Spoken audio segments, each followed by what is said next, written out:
Assalamualaikum warahmatullahi wabarakatuh. Alhamdulillahirabbil alamin. Alhamdulillahillazi hadana li hadza wa ma kunna linahtadiya laula an hadanallah. Raditu billahi rabba wa bil islami dina wa bi Muhammadin sallallahu alaihi wasallam nabiyya wa rasulah. Allahumma salli wa sallim ala Muhammadin sallallahu alaihi wasallam wa ala alihi washabihi ajma'in.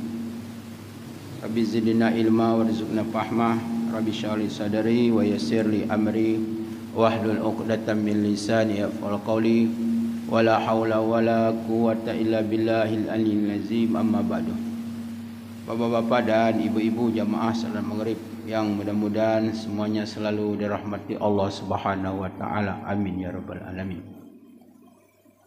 Dalam kesempatan yang barokah ini, marilah kita memanjatkan puji dan syukur kita kehadiran Allah Subhanahu wa taala atas limpahan rahmat dan nikmat-Nya, sehingga kita masih berkesempatan untuk dapat hadir di rumah Allah Subhanahu wa taala, memenuhi panggilan Allah dan mengikuti sunnah Rasulullah SAW untuk melakukan salat berjamaah, kemudian diikuti dengan ta'lim kita setiap Jumat malam. Semoga pertemuan kita ini pertemuannya selalu mendapat ridha, barakah dan ampunan Allah Subhanahu wa taala. Amin ya rabbal alamin. Selawat serta salam mudah-mudahan Allah selalu melimpahkannya kepada kekasih kita, Nabi kita Muhammadin sallallahu alaihi wasallam. Dan semoga Allah mempertemukan kita dan mendapatkan syafaat dari Rasulullah SAW di akhirat nanti, dan dapat masuk surga bersama Nabi kita Muhammad SAW. Amin ya rabbal alamin. Bapak Ibu rahimakumullah, kembali kita sama-sama belajar tentang tauhid. Salah satu daripada nama Allah yaitu As-Sabur. As-Sabur artinya Allah Maha Sabar di dalam mengurus hamba-hambanya. Maka oleh karena itu kita sebagai hambanya harus memiliki sifat sabar. Karena orang-orang yang memiliki sifat sabar, maka berarti dia adalah menjadi hamba-hambanya yang dekat dengan Allah Subhanahu wa ta'ala. Jadi kesabaran ini merupakan al-a'malul qulub, bagian daripada amal-amal haji. Di dalam Al-Quran ada 70 ayat yang berbicara tentang sabar. 70 ayat perintah untuk bersabar, banyak sekali. Maka oleh karena itu, bagi orang yang beriman, sabar hukumnya adalah wajib.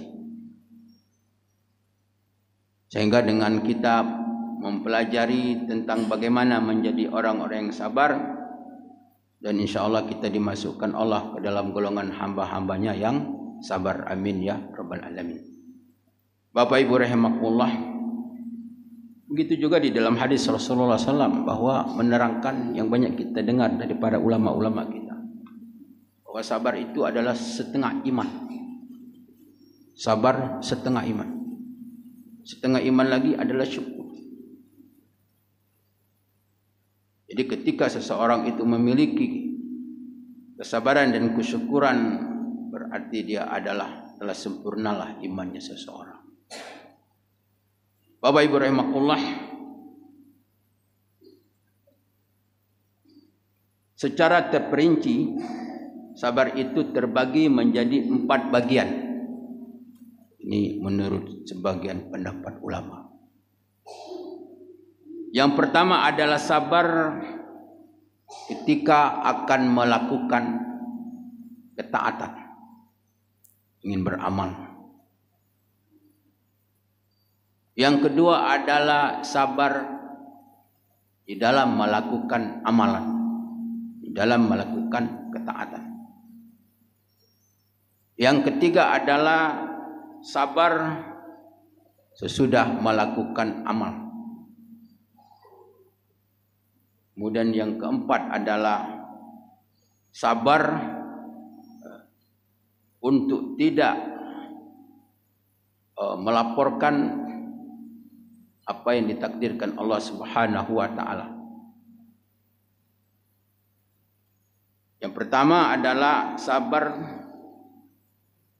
sebelum beramal.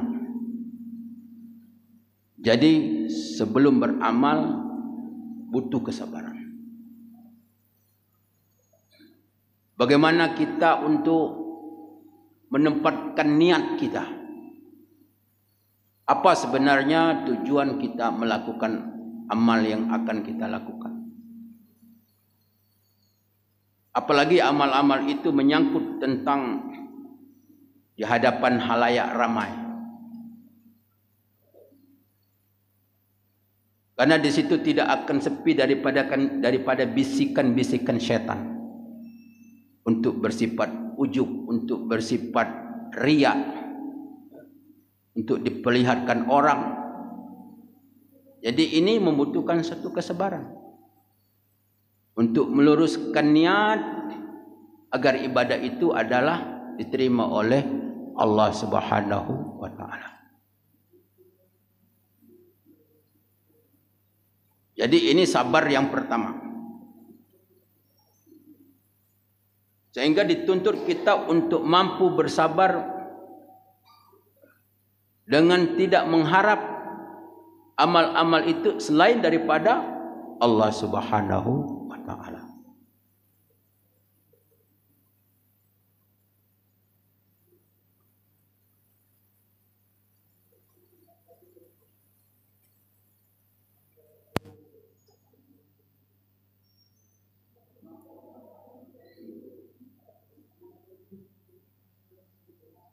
Kemudian yang kedua adalah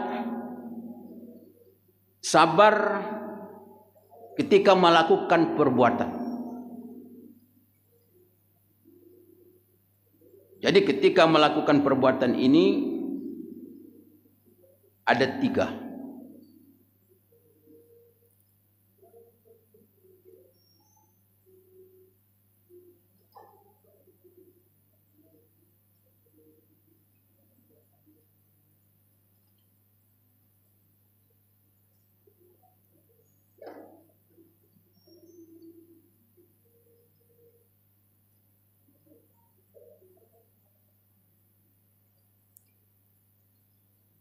Yang pertama adalah sabar untuk tidak berbuat maksiat kepada Allah Subhanahu wa taala. Ini yang pertama. Tadi salah ya.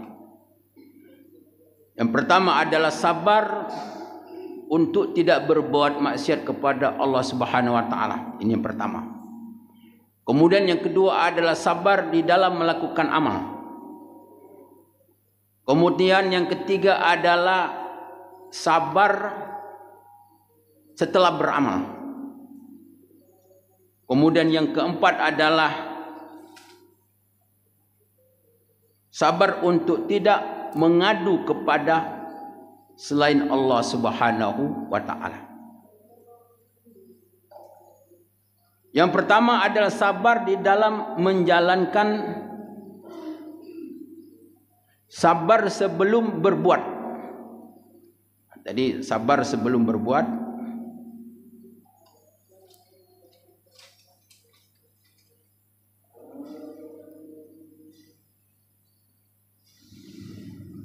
Yang pertama adalah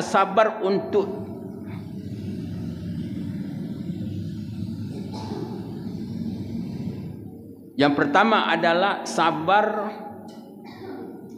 untuk menahan diri tidak bermaksiat kepada Allah Subhanahu wa taala. Ini yang pertama. Sabar menahan diri untuk tidak bermaksiat kepada Allah Subhanahu wa taala. Sabar untuk tidak mengikuti apa maunya nafsu dan syahwat. Jadi ketika seseorang itu bersabar di dalam masalah ini termasuk sabar yang sempurna. Sebagai contoh umpamanya Nabi Yusuf alaihissalam. Jadi Nabi Yusuf alaihissalam ini dia digoda oleh seorang perempuan namanya Siti Zulaiha, istrinya Raja. Yang namanya istri Raja tu pastilah perempuannya cantik, dan segala-galanya. Dan Yusuf adalah seorang hamba. Seorang hamba berada di tempat yang jauh, dari jauh negeri dia, tak tahu orang. Kemudian digoda oleh Siti Zulaikha di rumah yang kuncinya berapa lapis tu. Kemudian diancam oleh Siti Zulaikha, kalau kau tidak mau untuk mengikuti apa yang ku kena, kau akan ku masuk penjara. Ini ancaman daripada Siti Zulaikha. Apa kata Yusuf alaihissalam? Qala rabbi asijnu ahabu ilayya mimma yad'unani ilaihi. Kata apa namanya Yusuf, penjara lebih aku cintai, lebih aku suka daripada aku mengikuti apa yang maunya. Kata Yusuf. Jadi ini adalah bahawa Nabi Yusuf ini mendapat pertolongan dari Allah Subhanahu wa taala, dan dia sangat cinta kepada Allah Subhanahu wa taala, dan dia sangat malu kepada Allah Subhanahu wa taala.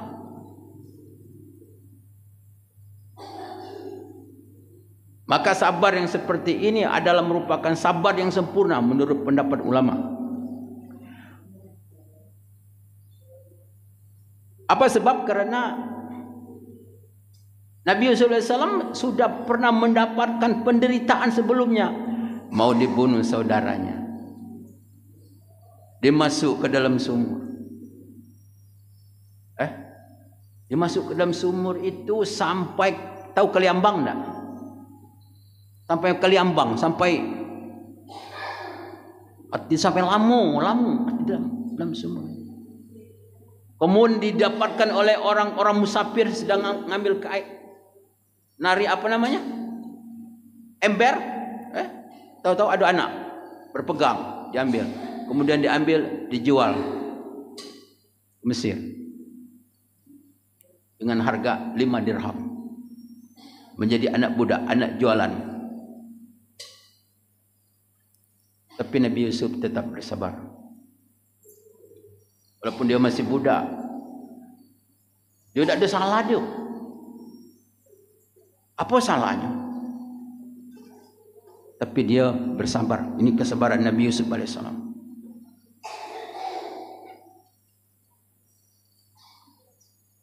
Jadi ada ulama mengatakan sabar yang seperti begini, sabar merupakan pilihan, ada merupakan sabar yang sempurna. Ini yang pertama. Jadi yang pertama ini adalah sabar untuk menahan diri daripada berbuat maksiat, daripada mengikuti nafsu dan syahwat. Ini sabar yang pertama. Kemudian yang kedua adalah sabar di dalam melakukan amal, di dalam beramal, dalam beribadah. Di dalam beribadah ini kata ulama ada 3 macam sabar. Yang pertama adalah sabar ketika akan melakukan amalan. Ketika akan melakukan amal, ada sabar. Yang kedua ada sabar ketika melakukan amal. Yang kedua. Yang ketiga adalah sabar setelah melakukan amal. Jadi waktu kita melakukan amal ini ada 3 kesabaran yang harus dimiliki. Yang pertama adalah sabar ketika kita akan beramal, kira-kira tujuan kita beramal itu apa? Niat kita apa?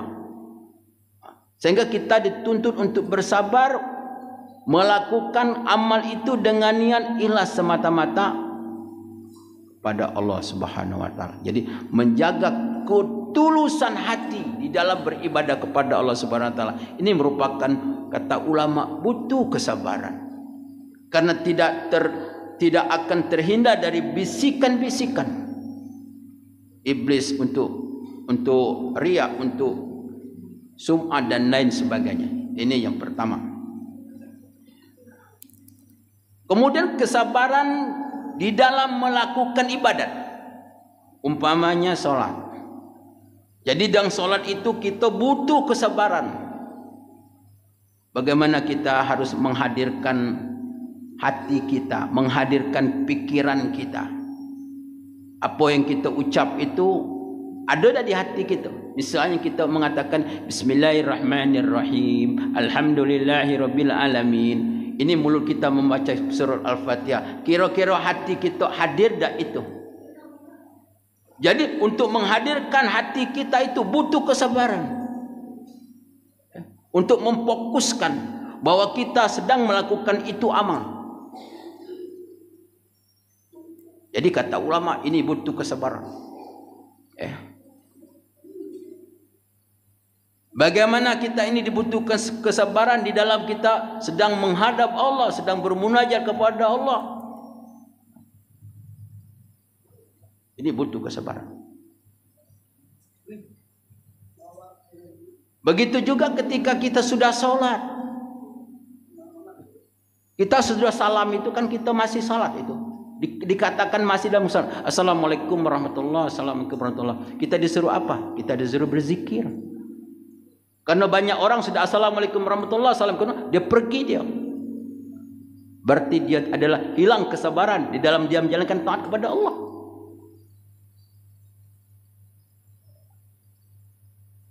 Sekarang dalil apa yang dipakai orang-orang yang seperti itu? Kalau kita melihat di dalam Quran, memang ada itu. Di dalam surah An-Nisa ayat 102. Fa iza qudiyatis sholati fazkurullaha. Fa iza qudiyatis sholati fazkurullaha qiyaman wa qu'udan wa ala junubihim. Apabila kamu sudah melakukan salat, maka zikirlah kamu kepada Allah dalam keadaan berdiri, dalam keadaan duduk, dalam keadaan berbaring.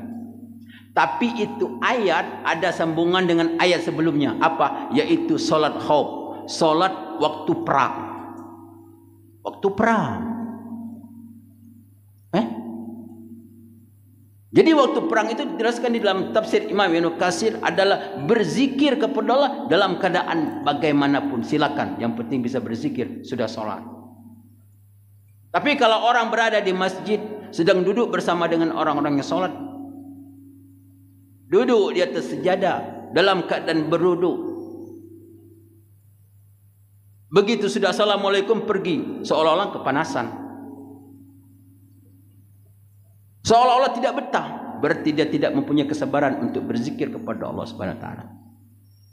Karena Rasulullah menyuruh kita untuk bersabar, untuk berzikir kepada Allah.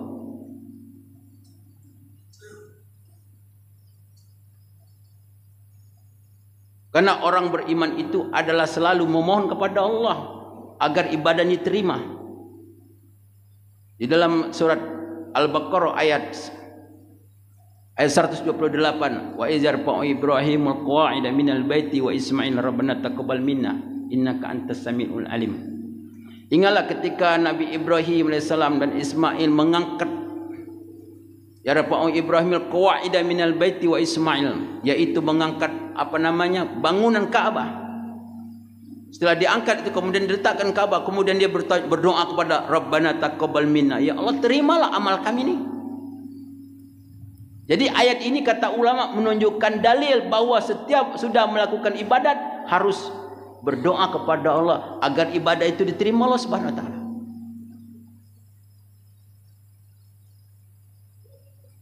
Jadi adanya kesabaran ketika kita sedang melakukan ibadah, termasuk kita zikir sesudah ibadah. Dan alhamdulillah jamaah Masjid Raya ini saya lihat alhamdulillah dibandingkan dengan masjid-masjid yang lain yang ada di Lubuk Linggau, saya solat di mana-mana. Kalau sudah solat fardu itu langsung prus, tidak ada lagi, jarang yang melakukan solat sunnah, zikir. Dak mudah. Ya. Jadi kita dibutuhkan apa? Kesabaran sesudah kita di dalam kita melakukan sholat tadi. Kemudian yang ketiga kata ulama adalah kesabaran sesudah kita melakukan ibadah tadi.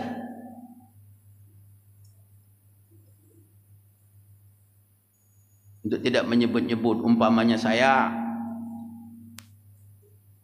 Ramadan kemarin alhamdulillah khatam 10 kali khatam Quran. Saya setiap hari waktu Ramadan kemarin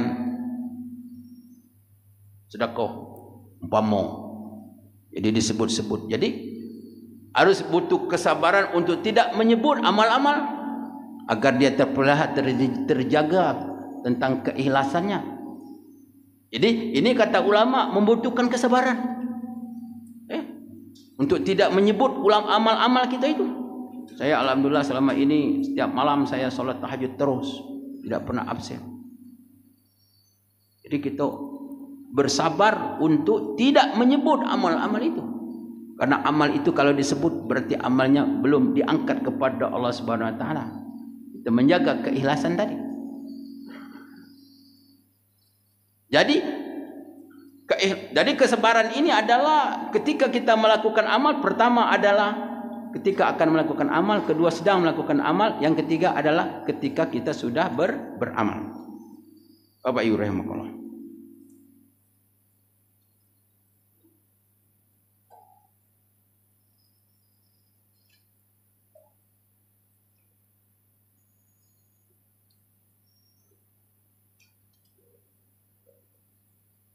Kemudian yang keempat adalah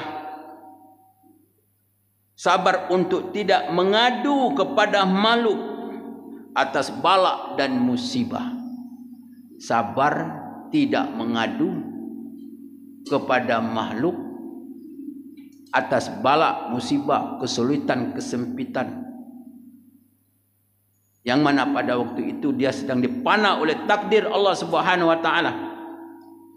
Tapi dia tidak mengadu selain kepada Allah Subhanahu wa taala. Jadi dia menahan itu adalah merupakan satu kesabaran. Nabi Ayub alaihissalam, Nabi Yakub alaihissalam. Nabi Yakub ni orang tuanya Nabi Yusuf. Nabi Yusuf bapaknya Yakub. Jadi ketika orang bertanya, wahai Yakub, kenapa matamu buta? Kenapa kau bungkuk? Kata Nabi Yakub, mataku buta karena hilangnya anakku Yusuf. Dan badanku bungkuk karena hilangnya Bunyamin. Kemudian datang malaikat Jibril. Kata malaikat Jibril, wahai Ayub, wahai Yakub, kenapa kau mengadu kepada selain Allah? Kan dosa, melanggar. Maka Yakub berkata, innama ashku basi wa huzni ilallah. Innama ashku hasi wa huzni ilallah. Sesungguhnya aku hanya mengadu kesedihan dan kesusahan aku kepada Allah Subhanahu wa taala. Jadi dia tidak mengadu, tetapi dia cuman berkisah. Jadi berkisah dengan mengadu lain. Apa penyakit?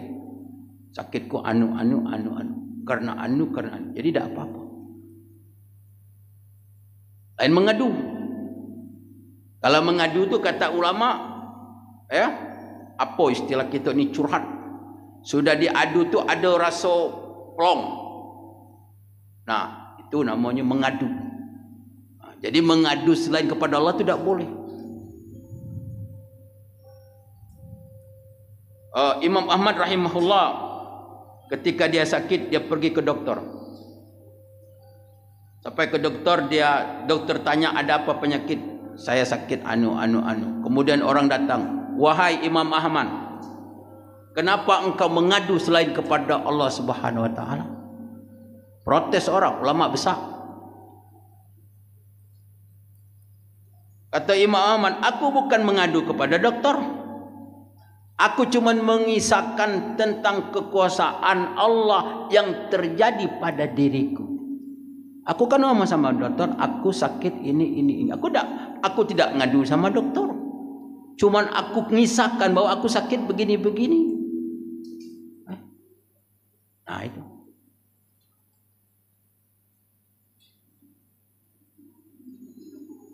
Jadi beda dengan mengisahkan dengan ngadu. Sehingga kata ulama, kalau ingin mencurhat curhat itu cari jalan keluar itu boleh. Tapi jangan sembarang orang. Misalnya ada masalah, tak pacak, bagaimana cara bertanya dengan orang yang ahli, umpama ya kan? Dengan seorang ulama bagai, sehingga dia bisa memberikan, itu boleh. Jadi cari jalan keluar. Karena kalau mengadu, maka itu akan dosa, kata para ulama. Bapak Ibu rahimakumullah.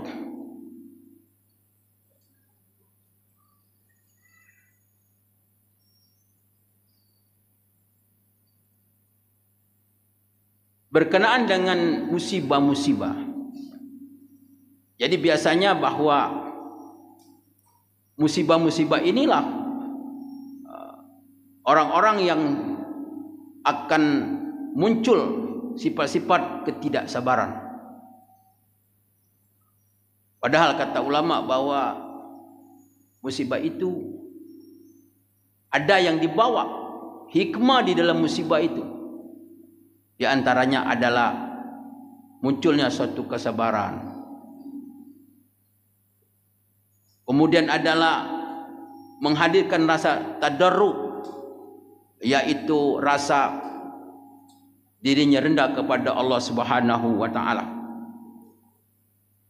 Kemudian timbullah rasa sifat redha kepada Allah Subhanahu wa taala. Dan merasa diri tidak punya daya dan upaya selain daripada Allah Subhanahu wa taala. Dan rasa-rasa seperti ini tidak akan dapat ketika orang dalam keadaan sehat, ketika ada orang dalam keadaan senang, kecuali ketika dalam keadaan sakit atau dalam keadaan susah. Inilah daripada manfaat. Sehingga oleh karena itu dituntut untuk bersabar di dalam mendapatkan cobaan-cobaan Allah yang seperti itu. Pada zaman dahulu ada ceritakan, sebelum Rasulullah diutus, ada seseorang yang melakukan ibadah sampai 70 tahun melakukan solat malam.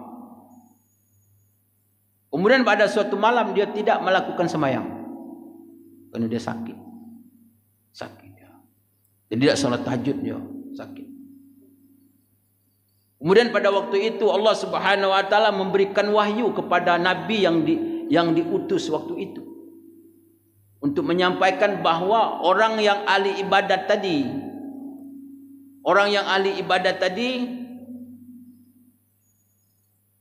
bahwa pahala kesabarannya, keredoannya, sakit satu malam tidak beribadah itu mengalahi daripada amal ibadahnya dia solat selama 70 tahun. Masya Allah. Selama 70 tahun. Dibandingkan dengan amal kesabaran dan redonya mendapatkan bala tadi sakit satu malam, mengalahkan amal. Inilah namanya begitu besar nilai amal hati tadi. Sebab sabar itu kan amal hati.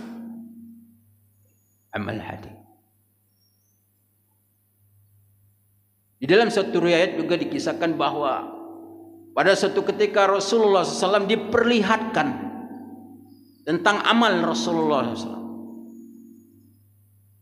Amal Rasulullah itu adalah diletakkan di dalam suatu selembar daun.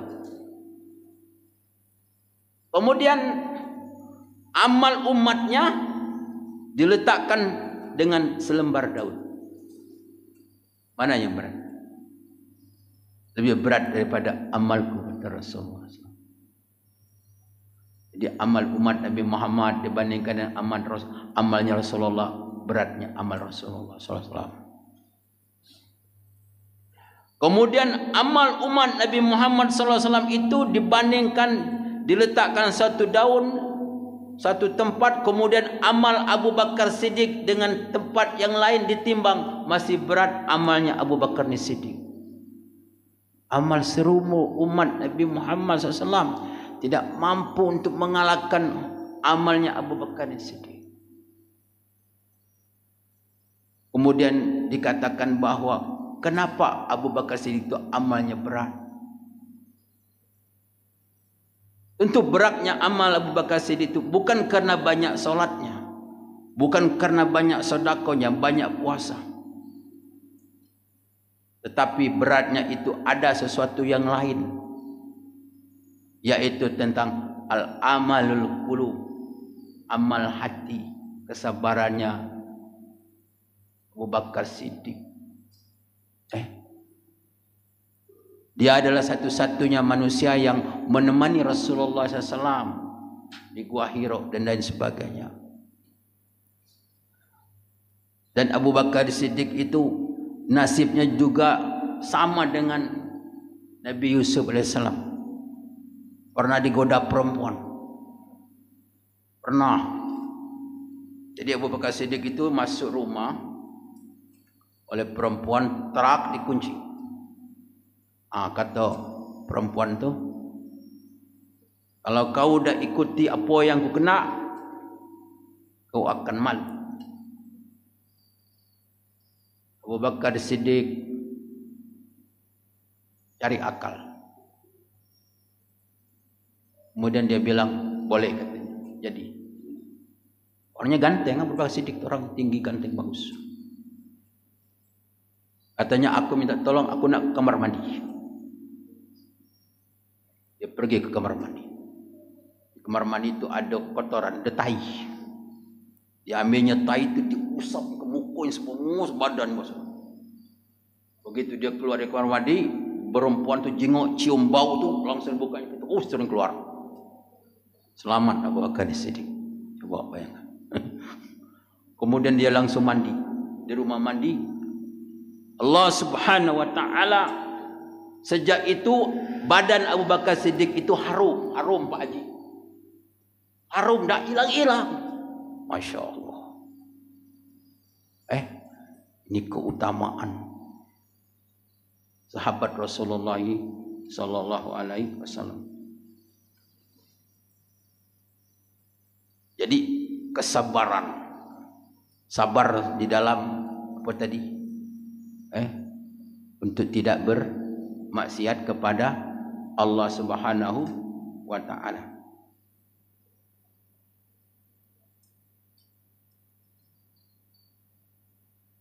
Bapak Ibu rahimakumullah. Dalam sebuah hadis Rasulullah SAW juga diterangkan bahwa di surga itu ada tempat, ada surga itu yang tergantung, dak katik tiang, dak katik tali, tergantung surganya. Begitu indah. Kemudian sahabat bertanya, ya Rasulullah, bagaimana orang nak masuk ke dalam itu? Kata Rasulullah SAW, orang yang akan masuk ke dalam itu adalah dia adalah punya sayap, masuk ke dalam. Masya Allah. Kata Rasulullah SAW, ini surga tidak bisa dicapai dengan amal apapun, tidak bisa, tidak bisa. Kecuali adalah yang mendapatkan surga itu adalah orang-orang yang di dalam hidupnya selalu dapat bala, dapat musibah, dapat sakit, selalu bersedih hati, susah. Jadi hidup penuh dengan penderitaan, kesusahan. Maka itulah ganjaran daripada orang-orang yang bersabar di dalam menerima balak dan musibah yang ditakdirkan oleh Allah Subhanahu wa taala.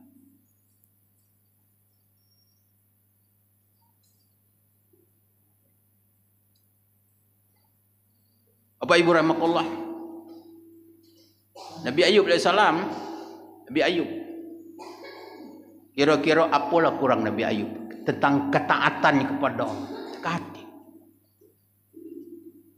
Kemudian Allah Subhanahu wa taala menguji Nabi Ayub alaihissalam. Kebunnya, tokonya kebakaran semua. Kebakaran semua. Kemudian orang datang kepadanya, "Ya Ayub, bawa kebunmu, tokomu kebakaran semua." Apa kata Nabi Ayub? Alhamdulillahillazi a'ta wa naza. Alhamdulillah, segala puja dan puji bagi Allah yang telah memberi dan yang telah mengambilnya. Nyolah yang ngasih, dia yang ambilnya. Alhamdulillah. Kemudian tak lama orang datang lagi, ya Ayub, bahwa ternak-ternak mati semua. Mati. Kata Nabi Ayub, alhamdulillahillazi ata wa naza. Segala puji dan bagi Allah yang telah memberi dan telah ngambilnya. Kemudian tak lama Kosronya runtuh. Kosro itu istana, tempat raju runtuh, rumah besar runtuh, mati galau anaknya. Semua yang masih hidup cuman Nabi Ayub sama istri. Tetap Nabi Ayub alaihissalam, tetap, tapi dia tidak untuk selalu bersabar. Sabarnya Nabi Ayub alaihissalam. Bahkan sampailah Nabi Ayub sakit dan diceritakan sampai akhir Nabi Ayub alaihissalam, sehingga Nabi Ayub minta kepada Allah agar minta tinggal lidahnya untuk zikir kepada Allah dan hatinya untuk ingat kepada Allah. Kemudian pada suatu ketika Nabi Ayub berdoa, anni masih wa anta arhamur rahimin. Aku ditimpa sakit, Engkau Maha Pengasih lagi Maha Penyayang. Kemudian Allah menyembuhkan Nabi Ayub. Disembuhkan, dikembalikan lebih mudah daripada sebelumnya. Allah bertanya kepada Ayub, wahai Ayub, apakah hartamu yang hilang, anak dan anak-anakmu, keluargamu yang hilang akan kukembalikan? Akan kukembalikan, kata Allah Subhanahu wa taala. Kata Nabi Ayub, diteraskan dalam satu ayat itu Quran, ya Allah, simpanlah nanti biar untuk persiapan aku di akhirat nanti. Ini kesabaran Nabi Ayub alaihissalam. Jadi kita, kata ulama, ketika kita mendapat musibah untuk bersabar adalah ada baju yang dipakai ketika mendapat musibah sehingga musibah itu akan terasa ringan. Yang pertama, kita hendaklah melihat bahwa musibah itu ada pahala yang besar balik musibah itu. Ada pahala yang besar. Kemudian ada hikmah, kebaikan di balik musibah itu. Kemudian ada keampunan Allah Subhanahu wa taala. Ada keampunan Allah Subhanahu wa taala. Jadi ketiga-tiga ini merupakan baju ketika dipakai ketika orang mendapat musibah, maka terasa ringanlah musibah yang sedang dia derita. Jemaah rahimakumullah, demikian kajian kita pada malam hari ini mengenai tentang kesabaran. Jadi mudah-mudahan kita termasuk golongan hamba-hamba Allah yang sabar di dalam hidup ini, sabar di dalam kita melakukan ketaatan kepada Allah, sabar di dalam kita menolak kemaksiatan, dan sabar di dalam tiga segi lini kehidupan kita. Amin ya rabbal alamin. Wabillahi taufiq wal hidayah. Wassalamualaikum warahmatullahi wabarakatuh.